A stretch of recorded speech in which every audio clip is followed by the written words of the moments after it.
भारत की भूमि पर केवल और केवल सनातन को टारगेट करके कुछ जयचंद और कुछ ऐसे लोग जो अपनी राजनीति की रोटी दंगों पे सेकना चाहते हैं, जो बागेश्वर धाम को टारगेट बना रहे हैं, जो लोग संतों को टारगेट बना रहे हैं, जो लोग इस देश में रह रहे लोगों की आस्था को टारगेट बना रहे हैं। भारत के बच्चे बच्चे को धर्म रक्षा और हिंदू राष्ट्र के संकल्प के लिए हम लोगों को अब जागरूक होकर बाहर आना होगा कि भारत की भूमि जो संतों की है और किस प्रकार लोग तुच्छ राजनीति के चलते अपने स्वार्थ के लिए केवल और केवल रामचरित्र मानस को जलाने का साहस कर रहे हैं। अगर तुम्हारे बाप में भी दम है तो आओ कभी कुरान को भी एक बार हाथ में लेके उस पर सवाल खड़े कर लो। हिंदू जाग गया है और तुम लोगों को बताएगा कि कैसे तुमको चोट पहुंचानी है।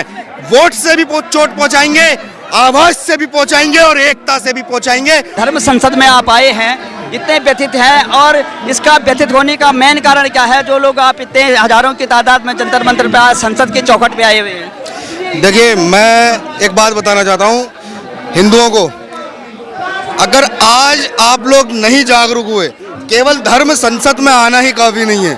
भारत के बच्चे बच्चे को धर्म रक्षा और हिंदू राष्ट्र के संकल्प के लिए हम लोगों को अब जागरूक होकर बाहर आना होगा, क्योंकि वर्तमान के अंदर भारत की भूमि पर केवल और केवल सनातन को टारगेट करके कुछ जयचंद और कुछ ऐसे लोग जो अपनी राजनीति की रोटी दंगों पे सेकना चाहते हैं, केवल दंगों पे सेकने वाले जो रामचरितमानस को जला रहे हैं, जो बागेश्वर धाम को टारगेट बना रहे हैं, जो लोग संतों को टारगेट बना रहे हैं, जो लोग इस देश में रह रहे लोगों की आस्था को टारगेट बना रहे हैं, सबको साफ संदेश है कि भारत की भूमि केवल और केवल संतों की है, जो अब आगाज हिंदू राष्ट्र की ओर लेके बढ़ चुकी है। और अगर हमारे बीच में और हमारी आने वाली पीढ़ी की विरासत के बीच में कोई भी अपना एजेंडा चलाएगा तो उसे हम लोग अब रोकने का कार्य करेंगे, चाहे वो धर्म संसद के माध्यम से हो, चाहे देश में हिंदू राष्ट्र के संकल्प के माध्यम से एक एक हिंदू को जगाने के से हो।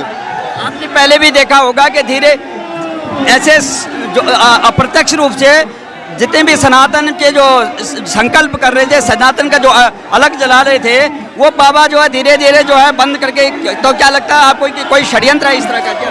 देखिए, इस देश के अंदर जब जब सनातन की अलग जगाने के लिए षड्यंत्रों का पर्दाफाश किया जाता है, तभी हमारे साधु संत हो या जो व्यक्ति सनातन रक्षा में संकल्प लेके हिंदू रक्षा के लिए कार्य कर रहा है, उसको टारगेट किया जाता है, क्योंकि ये लोगों की रोटी ही हमारे धर्म को नुकसान पहुंचा के चलने वाली है। क्योंकि आज देश के अंदर हिंदू जाग चुका है। जिस प्रकार जब आज हिंदू जाग गया है तो उत्तर प्रदेश के अंदर स्वामी प्रसाद मौर्य ने रामचरितमानस को जलाकर जो अपराध किया है, वो केवल अपराधी नहीं, फांसी के योग्य कार्य अपराध था, जिसमें फांसी ही होनी चाहिए।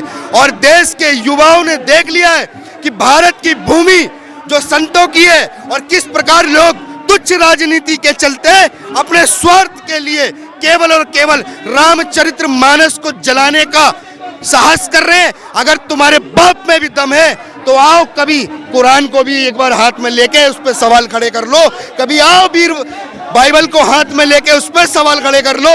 अगर तुम्हारे बाप ने तुम्हें, मैं गाली देना नहीं चाहता आपके चैनल के माध्यम से, क्योंकि इनके बाप दादाओं में औकात नहीं होती। अगर हम हिंदुओं ने मनुस्मृति के समय अगर अपनी आक्रोश की ज्वाला दिखा दी होती ना, तो इनके बाप में भी औकात नहीं थी कि रामायण को आज ये जला के दिखा देते। इनके बाप में भी औकात नहीं होती। लेकिन आज हिंदू जाग गया है और तुम लोगों को बताएगा कि कैसे तुमको चोट पहुंचानी है।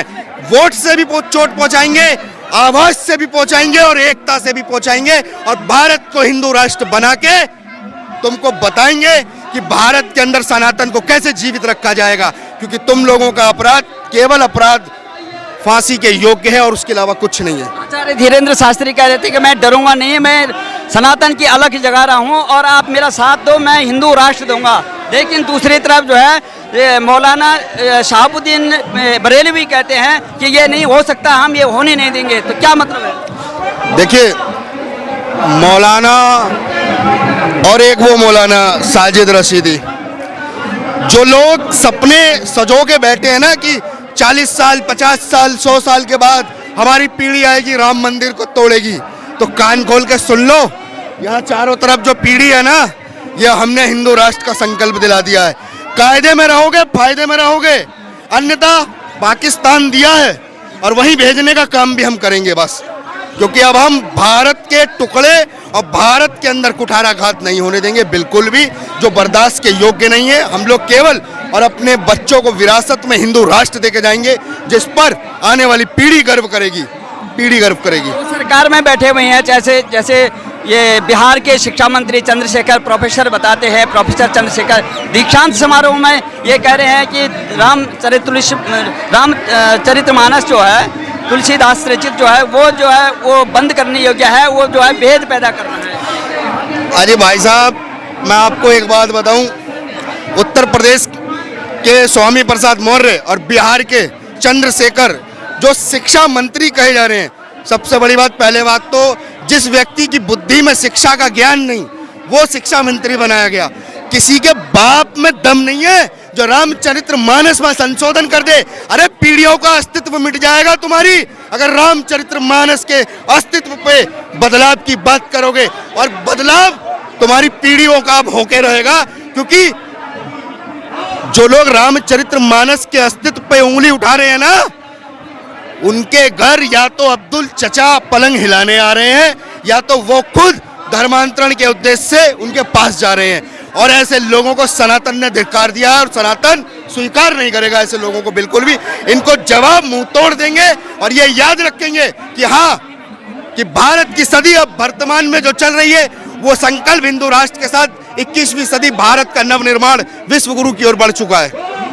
श्याम मानव जो संस्था बनाते हैं उनको केवल सनातन में ही क्यों टारगेट करते हैं? बाबा बागेश्वर में पाखंड क्यों नजर आता है उनको? और भी धर्म गुरु जो है झाड़ फूंक करते हैं, ये लोगों का कहना है। श्याम मानव को ना भारत जोड़ो यात्रा में मैंने राहुल गांधी के साथ देखा था, और मुझे लगता है कि राहुल गांधी ने उसी यात्रा में श्याम मानव के कान में ये बात बोली होगी, भाई मैं तुझे 100 करोड़ रुपए दे रहा हूं, जा बागेश्वर धाम को रोक। क्योंकि ईसाई मिशनरियों का एजेंडा धर्मांतरण का कौन चला रहा है? केवल कांग्रेस ने। कांग्रेस ने भारत के अंदर केवल और केवल ईसाई धर्मांतरण को बढ़ावा दिया, और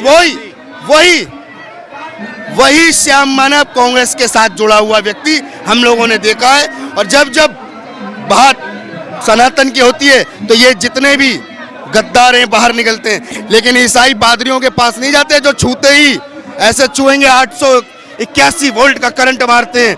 उन दरगाहों पे नहीं जाते हैं, वहां पे जाके तो नहीं बोलते कि ढोंग हो रहा। अगर ढोंग दिखता है तो केवल इन्हें सनातन में दिखता है, क्योंकि सनातन धर्म में सर से सर और कंधे से कंधा मिलाकर इन लोगों को इनकी औकात बताएंगे बस। नेपाल से गंडकी नदी से शालिग्राम आ रहे हैं और अयोध्या में भव्य राम मंदिर बन रहा है, अलख जग चुकी है। लेकिन वो लोग क्या कहेंगे जो लोग कहते थे कि भारतीय जनता पार्टी वाले कहते हैं कि मंदिर वही बनाएंगे और तारीख नहीं बताएंगे, उन लोगों को क्या जवाब है? देखिए जी, जो लोग कहते थे कि मंदिर वहीं बनाएंगे तारीख नहीं बताएंगे, तो तारीख भी बता दी गई है, तारीख भी बता दी गई है।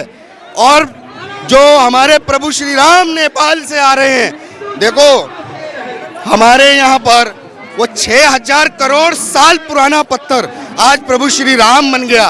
सोचो उसकी कितनी पुरानी तपस्या थी, जिसे नदी में से ढूंढ के और उसको प्रभु श्री राम का स्वरूप दिया जा रहा है। यही तो सनातन संस्कृति है। मानो तो बहता पानी है, माने तो गंगा माँ है, मानो तो पत्थर है और मानो तो महादेव शंकर है। उन मीडिया वालों को क्या कहेंगे जो बढ़ चढ़ करके जो है वाइट लेते हैं और जो आस्था पे जो है प्रश्न पूछते हैं बार बार जो है बाबा, जैसे आपने बाबा बागी। देखिए, ये जितनी भी मीडिया है ना, एक लेफ्ट मीडिया है जिसका धंधा ही सनातन को बदनाम करके चलता है, जिसका धंधा ही जातिवाद की राजनीति पर चलता है, जिसका धंधा ही देश में अराजकता को बढ़ावा देने वालों के लोगों के साथ चलता है। वो मीडिया भी उन्हीं के प्रकार गद्दार है, दलाल मीडिया है, जो पैसे लेकर काम करती है। ऐसी मीडिया का बहिष्कार हिंदू समाज ने करना शुरू कर दिया है। आप लोग देख रहे हैं, जो लोग उनको समर्थन करते हैं वो लोग भी उसी श्रेणी में आते हैं, क्योंकि भारत की भूमि केवल और केवल संतों की है। जो संतों की बात करेगा, जो हिंदू राष्ट्र के संकल्प के साथ आगे बढ़ेगा, वही इस देश के अंदर भारत का मूल निवासी है बस। जो राम का नहीं वो हमारे काम का नहीं। जय श्री राम।